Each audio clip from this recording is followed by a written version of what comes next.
After the dazzling glow and glamour of Hollywood's golden age, there exists a dark reality that is rarely discussed. Many of Hollywood's legendary stars secretly struggled with alcohol addiction. While some were able to maintain their careers, others saw their lives and careers destroyed by alcohol, with some even causing scandals while drunk on set. Without further ado, here is the list of the 25 worst alcohol addicts in Hollywood history. In addition to being one of the iconic singers of his generation, Frank Sinatra was also notorious for his wild alcohol addiction. Yes, you heard that right. According to some sources, Sinatra loved drinking Jack Daniels at any time of the day. But that's not all. He was extremely particular about how his drinks were made. Sinatra's signature cocktail recipe consisted of 4 ice cubes, 2 fingers of Jack Daniels, and a splash of water in a traditional rocks glass. There were even rumors that he could drink an entire bottle of Jack Daniels a day, which left his doctor utterly shocked. Sinatra's life was a continuous string of events, reflected in the classic films he starred in. However, everything would change completely when he was drunk, and sources revealed that his mood could shift suddenly, leading to conflicts with reporters or members of the film crew.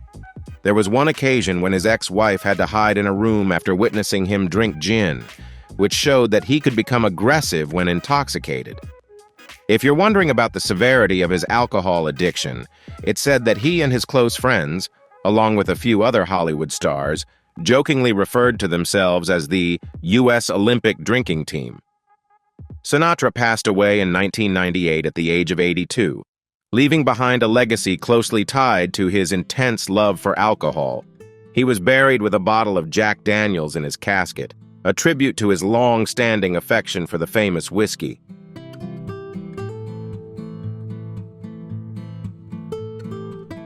You might find it hard to believe, but during the height of his drinking in the 1970s, Richard Burton consumed 2 to 3 bottles of vodka a day. As a result, he developed a notorious reputation for excessive drinking and a lack of concern for his public image. In fact, he once confidently assured a director that he wouldn't drink during their project, only to clarify that it meant limiting himself to just 1 bottle of vodka a day. Burton even remarked that he considered himself clean after drinking 2 bottles of vodka, a statement that clearly defied any sense of sobriety. Despite his troubled personal life, Burton delivered a stellar performance in the 1966 film Who's Afraid of Virginia Woolf, earning himself an Academy Award nomination for the role.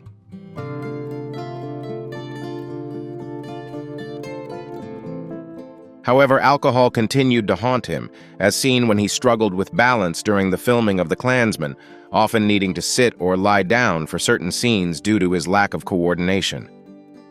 After finishing the film, Burton checked into a rehabilitation center to confront his addiction.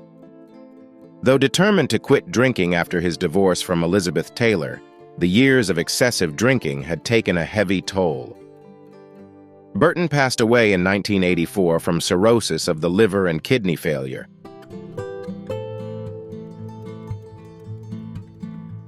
After marrying PepsiCo's executive, Joan Crawford was appointed as the official ambassador for the company, using her fame to further its business interests. And you might be surprised to learn about the perks that came with being the ambassador of one of the largest soft drink companies at the time. Naturally, Crawford didn't pass up this opportunity. As a Pepsi ambassador, she traveled globally, and during these trips, the actress had very specific drink requests at each stop, including 2 bottles of Schaff, a bottle of Old Forester bourbon, a bottle of Scotch whiskey, a bottle of Beefeater gin, 2 bottles of champagne, and of course a case of Pepsi. But as everyone knew, she rarely drank Pepsi herself, preferring alcohol instead.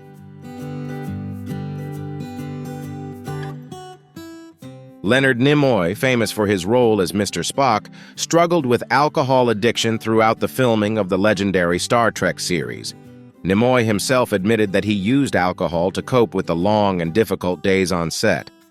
On the other hand, His co-star William Shatner believed that Nimoy used alcohol as a shield to deal with the immense expectations that came with fame. What started as a single drink eventually turned into a full-blown addiction due to Nimoy's tendency to become easily dependent. Fortunately, Nimoy decided to seek treatment and entered recovery after finishing Star Trek. However, this effort was ultimately unsuccessful, and despite trying to overcome his drinking habit, Nimoy fell into another addiction, smoking. This habit ultimately claimed his life at the age of 83. His legacy as Mr. Spock lives on, but his personal struggles serve as a stark reminder of the real challenges behind the great characters we admire. Elizabeth Taylor, famous for her beauty and talent during Hollywood's golden age, faced personal battles with alcohol and drug addiction, despite her success. In 1983, she made headlines by becoming the first celebrity to voluntarily seek treatment at the Betty Ford Center.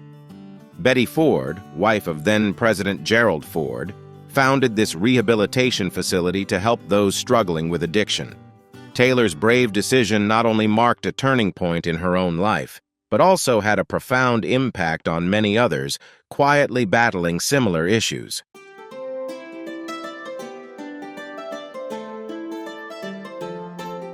She helped break the stigma surrounding addiction and shed light on the path to recovery by publicly acknowledging her struggles and seeking treatment. After overcoming her addiction, Taylor found a new purpose in life, advocating for HIV/AIDS awareness and prevention research. She used her fame to raise awareness and fundraise for research and treatment initiatives. Elizabeth Taylor's journey from addiction to philanthropy was a powerful transformation, from darkness to light, that encouraged millions of Americans to seek help and brought hope to those in need.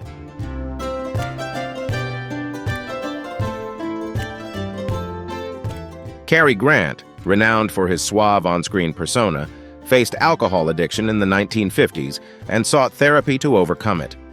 However, his path to recovery took an unexpected turn when his doctor suggested trying LSD, a relatively new drug at the time.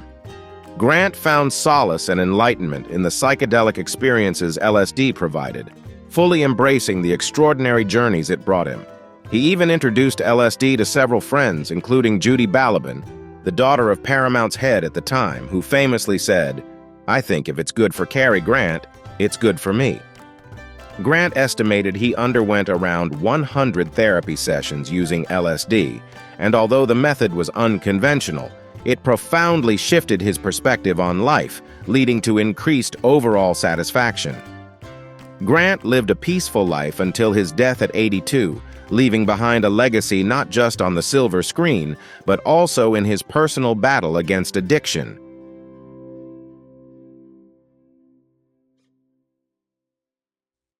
Oliver Reed had a magnetic presence on screen, captivating audiences with his memorable portrayals of villains. In addition, he was known for his striking blue eyes and facial scars, which he acquired after a bar brawl while drunk. While Reed's exceptional acting talent was undeniable, it was often overshadowed by his battle with alcohol addiction. He rose to fame through roles in films such as The Three Musketeers, Oliver Twist, Treasure Island, and Gladiator, among over 120 other movies. Sadly, Reed passed away after finishing his work on Gladiator following a drinking contest with Royal Navy sailors at a pub in Malta. Before that, he had been one of the most sought-after actors in Hollywood, and even Ridley Scott cast him as Proximo in Gladiator, but with the stipulation that Reed remained sober during filming.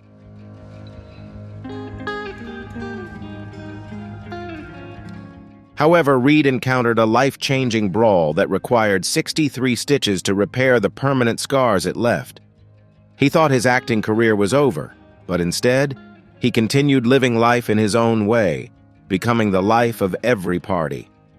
The night before completing his final film, Gladiator, Reed went to a pub, drinking 8 bottles of beer, 3 bottles of rum, and several glasses of whiskey. Tragically, he suffered a heart attack and passed away shortly after.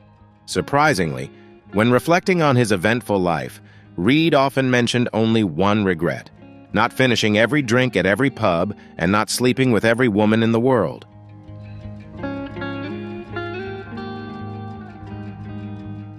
Michael Landon, famous for his iconic roles in Bonanza and Little House on the Prairie, was the epitome of a moral character, admired on television for decades.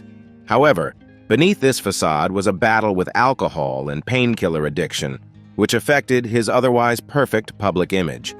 While Landon's co-stars were aware of his drinking habits, they had no idea just how much he was consuming.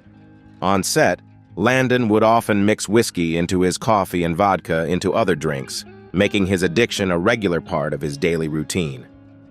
Even after filming, he continued drinking at bars, living as though there were no tomorrow.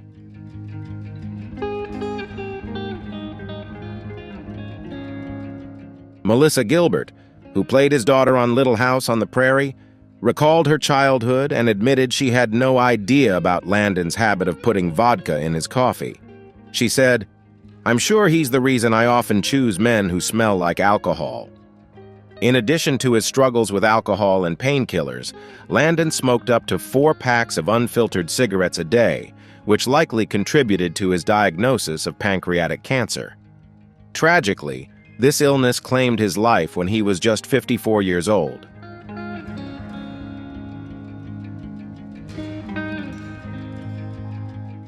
Dean Martin was the epitome of style, and his appearance led many to believe he was a heavy drinker.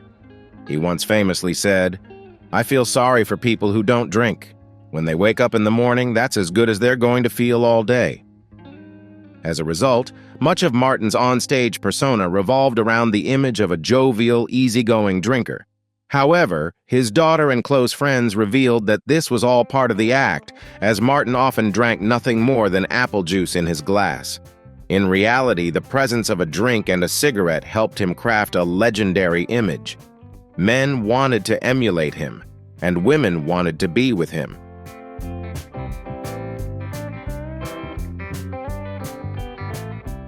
Although Martin's public persona was closely tied to alcohol, he was actually a devoted father, always present at family dinners and typically having just one drink each evening with his wife. Despite his career being linked to drinking, Martin knew how to maintain balance and understood when to exercise restraint. He passed away in 1995 at the age of 78, leaving behind a legacy of charm and charisma that extended far beyond his on-stage persona.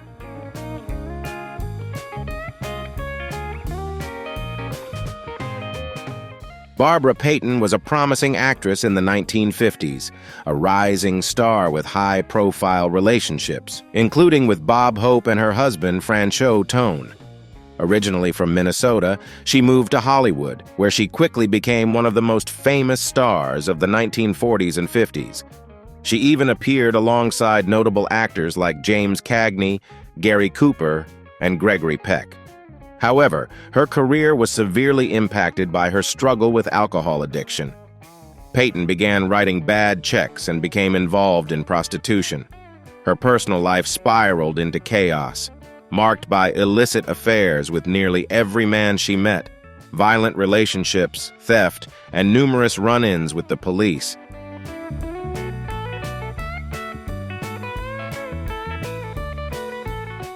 In the 1960s, Barbara Payton's alcohol addiction worsened, leading to a life of misery.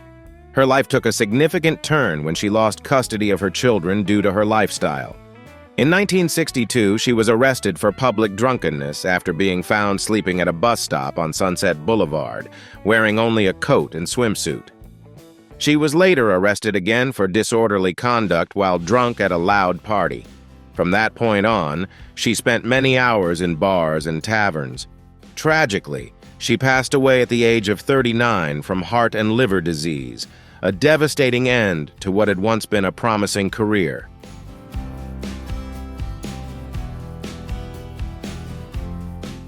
John Barrymore, a classic actor and member of the famous Barrymore family, was a prominent figure in the early 20th century, often regarded as one of the greatest actors of all time.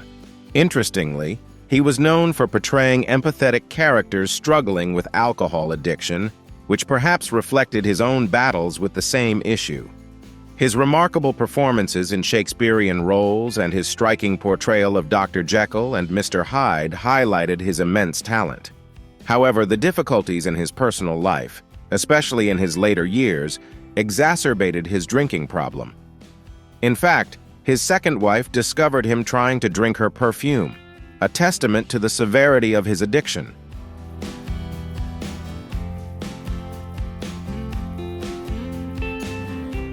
In 1933, John Barrymore appeared in the famous comedy Dinner at 8, where he played one of his first drunken roles. Unfortunately, his career steadily declined over time due to his ongoing struggles with alcohol. The negative impact on his memory became so severe that he had to rely on cue cards to complete his performances, signaling the end of his professional career. Barrymore passed away at the age of 60, ultimately succumbing to alcohol-related illnesses.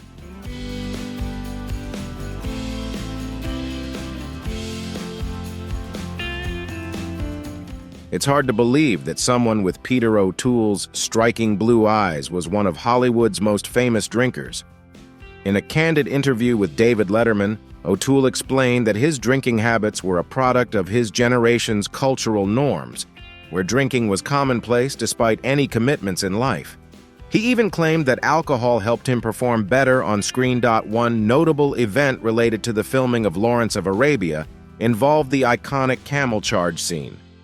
Both O'Toole and his co-star Omar Sharif were terrified of camels, and they chose to drink alcohol to ease their fear. This choice is often referred to as liquid courage, illustrating just how far actors were willing to go to overcome their anxieties.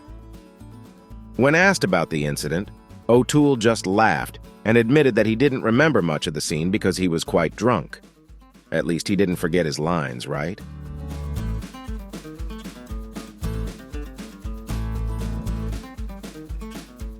We can all agree that the production of Jaws in 1975 was a chaotic one. Why? Because the film crew faced numerous challenges throughout the shooting, including aggressive sharks, rough seas, and tense relationships between the actors. For example, Robert Shaw exacerbated the tension on set by drinking scotch throughout the long shooting days, leading to conflicts with his co-star Richard Dreyfuss. Shaw's drinking habits were a frequent issue during filming, except for one crucial scene where his character was supposed to be drunk. Perhaps that was the easiest scene to shoot, right? Dreyfuss publicly admitted that he preferred to see his co-star sober, and on one occasion he decided to toss a glass of alcohol from Shaw's hand into the sea. They probably should have done that from the start.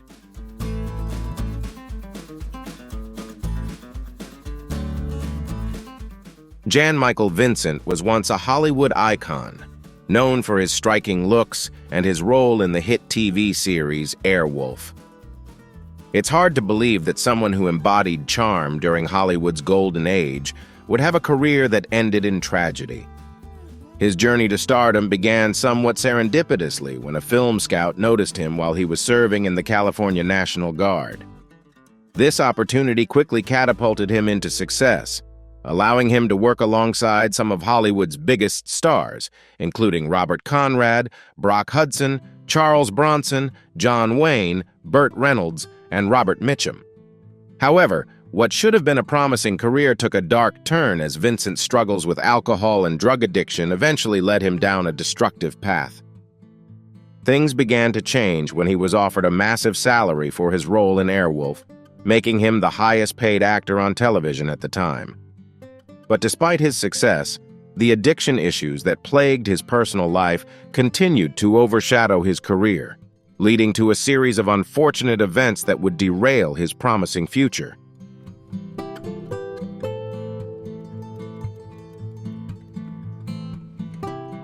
However, Vincent's immense wealth allowed him to indulge freely in his addictions to cocaine and alcohol.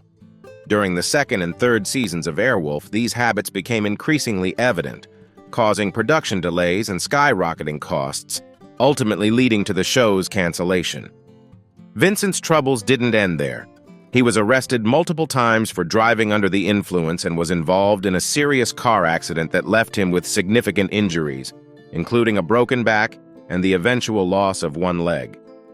Reports of domestic violence against his girlfriend further tarnished his reputation. Over time, the substance abuse took its toll, and his once dashing looks and captivating face aged prematurely, a tragic testament to the destructive power of addiction.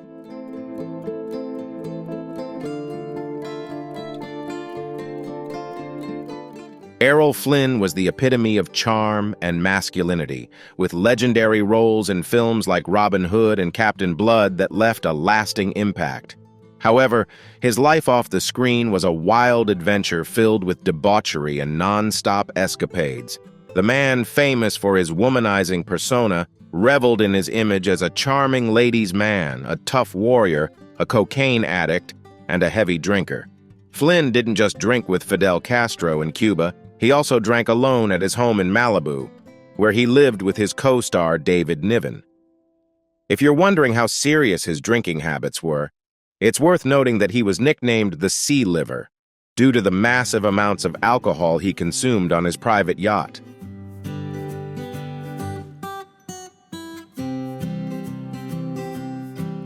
However, the story doesn't end there.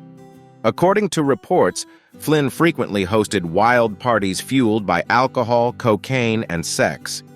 His passion for debauchery was so intense that he even showed up on set drunk at times.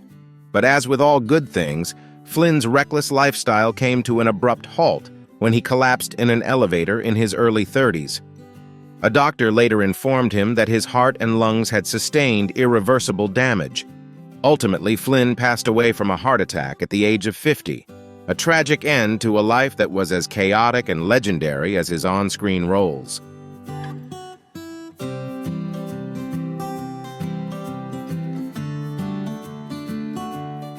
Humphrey Bogart is widely regarded as one of the greatest actors in the history of American cinema, thanks to his frequent Oscar nominations and iconic performances in classic films.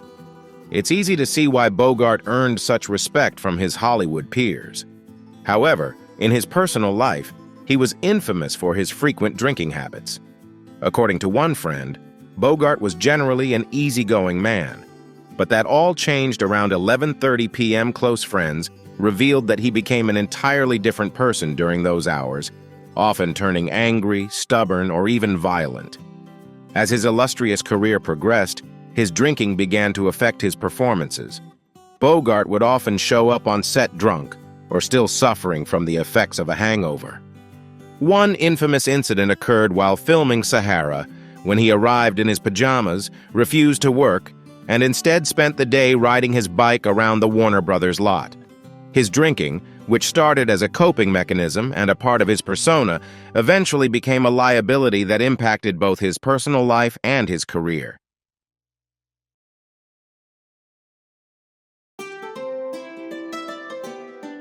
He was also known for only working when his ex-wife, Mayo Methot, would bring him a martini. Bogart rarely went long without being drunk, even when he wasn't filming. On one occasion, while intoxicated, he reportedly ran away from a restaurant with a safe, only to abandon it on Beverly Hills Boulevard. He was also taken to court after assaulting a couple of women who had tried to steal the giant panda bear he had brought with him to a nightclub as his drinking buddy. Despite drinking with big stars like Richard Burton and Frank Sinatra, Bogart's issues persisted, and he was eventually banned from several bars and taverns. His lifelong habits of heavy drinking and smoking severely damaged his health. In 1956, he was diagnosed with cancer, and he passed away not long after. Even in his final days, he could still be seen enjoying a glass of sherry, proving that his relationship with alcohol never truly waned. His story is a tragic reminder of the toll addiction can take, even on the most beloved icons.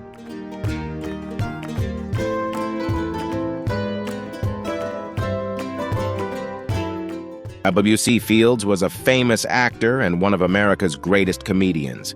He was known for his exceptional acting skills, distinctive comedic style, nasal voice, and rebellious personality, with a particular love for alcohol.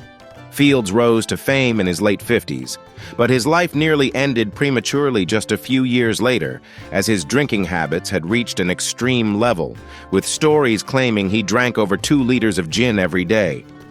This led to severe health issues, including tremors from alcohol withdrawal.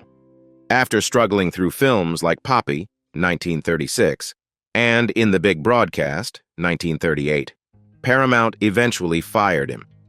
Despite battling alcoholism for many years, Fields managed to make a significant recovery during his later years.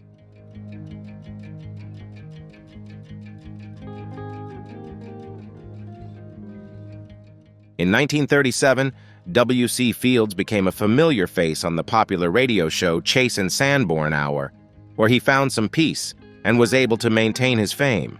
Eventually, he made a comeback to the film industry after recovering his health. However, the last 22 months of his life were spent in the L.A. Encina Sanatorium in Pasadena, California. On Christmas Day, 1946, he passed away from a severe stomach hemorrhage at the age of 66.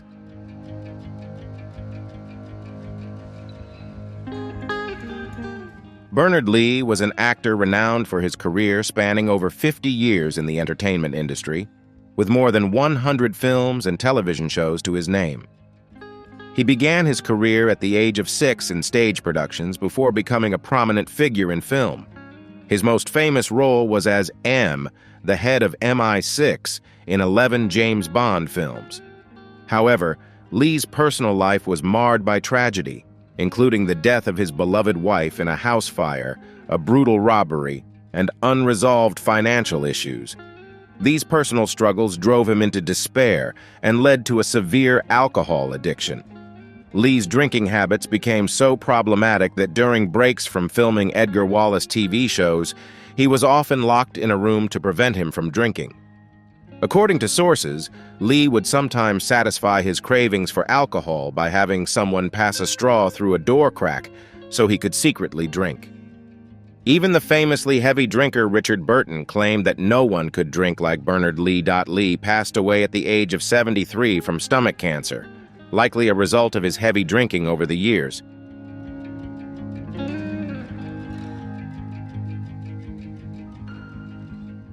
Gail Russell was an actress who never sought fame, yet she became a star due to her striking beauty. A shy and introverted girl, she preferred the solitude of her room to socializing. However, when an executive from Paramount spotted her, her mother persuaded her to audition. Russell married actor Guy Madison in 1949, but their marriage faced many difficulties and ended in divorce in 1954. By this time, Russell's drinking problem had intensified, and her film career came to a halt in 1952. She sought help and entered treatment. Although she made a comeback in 1955 with the film 7 Men from Now, her battle with alcohol continued. Ultimately, she passed away from acute and chronic alcoholism at her home in Los Angeles.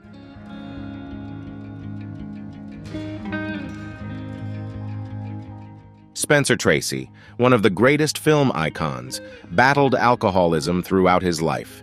His drinking habit left a deep mark on both his personal life and career, so much so that it even appeared in every page of his biography. According to medical records from a 1942 examination at Johns Hopkins, Tracy had a routine of taking booze vacations after completing a film, lasting anywhere from 1 week to 10 days, every 8 months. Despite being aware of the consequences, Tracy couldn't resist the temptation of alcohol.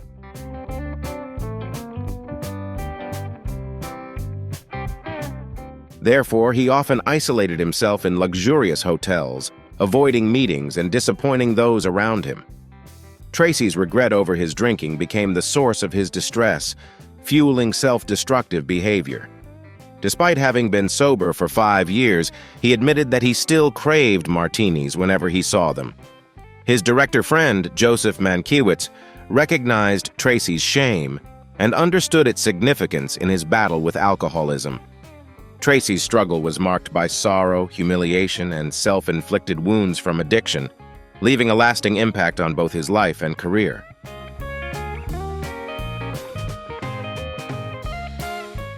Bela Lugosi, a famous actor in the horror genre, has a tragic and turbulent story when it comes to alcohol. His tale could be considered a personal horror story. In the later years of his life, he developed a morphine addiction and gained a reputation for heavy drinking, often combined with drug use. This destructive combination took a severe toll on his mental health, leading to a series of tragic events that marked his decline. One incident on set clearly highlighted Lugosi's alcohol problem.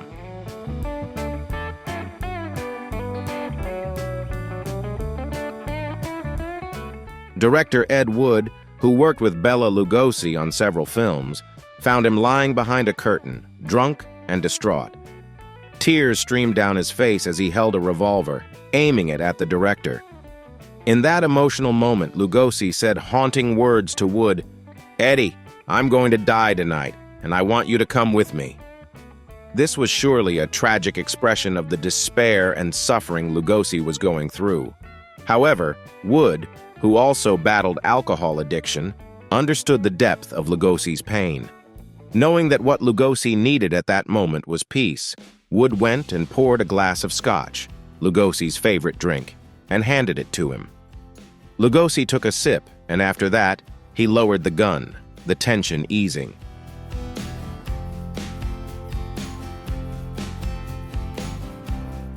Lon Chaney Jr., famous for his acting talent in portraying unique and monstrous characters, stunned fans when it was revealed that he struggled with alcohol addiction and depression. His excessive drinking severely impacted his health, eventually leading to cancer and liver disease. However, before his life was claimed by these destructive habits, Chaney had a glittering, albeit troubled, career. After appearing in the film Abbott and Costello Meet Frankenstein, he even attempted suicide. Chaney's journey was tragic, particularly because his alcoholism repeatedly landed him in trouble. For instance, he was banned from the estate of William Randolph Hearst after attempting to get Mary Davies drunk. Despite being accused of being intoxicated during a live television show, some defended his performance as professional.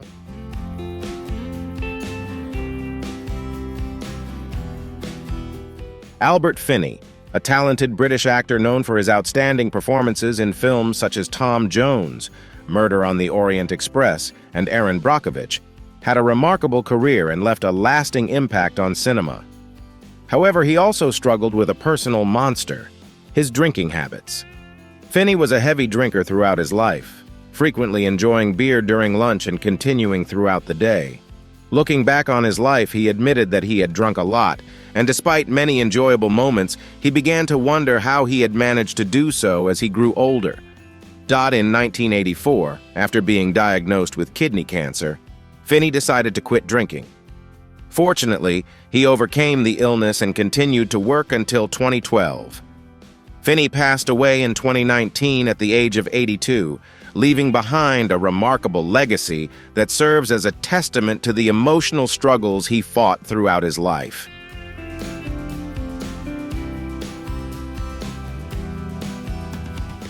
Broderick Crawford, famous for his role in the TV series Highway Patrol, struggled with alcoholism throughout his career. Did you know that his involvement in this television program actually worsened his personal difficulties, forcing the cast and crew to come up with creative ways to cope with his condition? The production team had to get very inventive. For some scenes, when it appeared that Crawford was leaning against a wall, he was actually lying on the floor, and they even had to rebuild the set to create the illusion of him standing when viewed from above. Unfortunately, Crawford's ongoing issues with alcohol coincided with the struggles of the character he portrayed.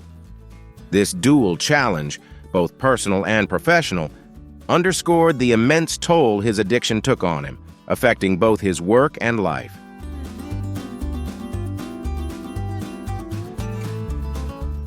Crawford was arrested multiple times for drunk driving and had his driver's license suspended. Ironically, he became infamous within the California Highway Patrol, CHP, earning the nickname Old 5002, a reference to the police code for drunk driving. Even while working on set, Crawford would bribe crew members to bring him alcohol, creating tension with the production company and his relationship with CHP. Ultimately, his alcoholism took a heavy toll on him, leaving a deep mark on both his personal life and career.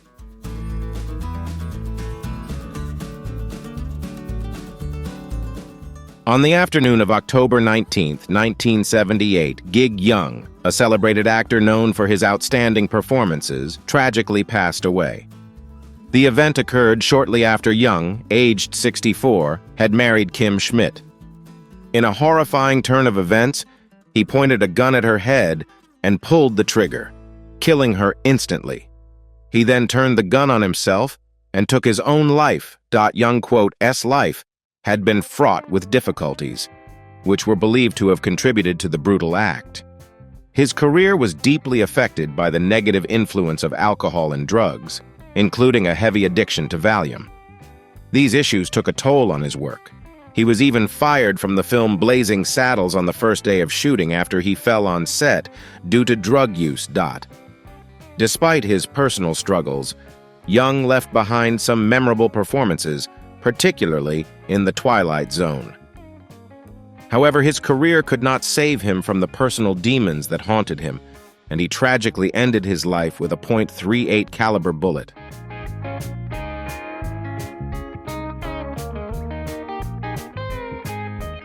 These heartbreaking stories serve as a stark reminder of the devastating impact addiction has on individuals and their loved ones. That's all for the story about famous Hollywood stars struggling with alcohol addiction. Don't forget to like, subscribe, and stay tuned for our next video to hear more Hollywood stories.